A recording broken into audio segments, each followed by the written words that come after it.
দুনিয়ায়। ঠান্ডা মাথায় ভেবে দেখলে দেখবেন এই দুনিয়া এবং জান্নাতের মাঝখানে কিন্তু দুইটা স্টেশন আছে, একটার নাম কবর, একটার নাম হাসর। কবরটা কিরকম? আমাদের দুশমনরা না, আপন জনেরাই কিন্তু খনন করবে, আপন জনেরাই কিন্তু লাশটা রাখবে, আবার আপন জনেরাই কিন্তু ওই দেহটার উপরে বাঁশ বিছিয়ে মাটি চাপা দিবে, চতুর্দিক থেকে অন্ধকার করে ফেলবে।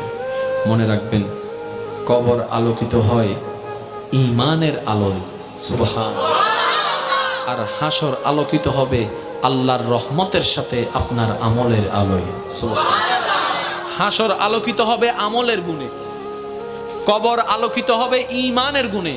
আর ঈমানটা কানে থাকে না, মনে থাকে। তাহলে সেই মনটাকে যদি আপনি পরিষ্কার করে ফেলতে পারেন, হ্যাঁ সত্য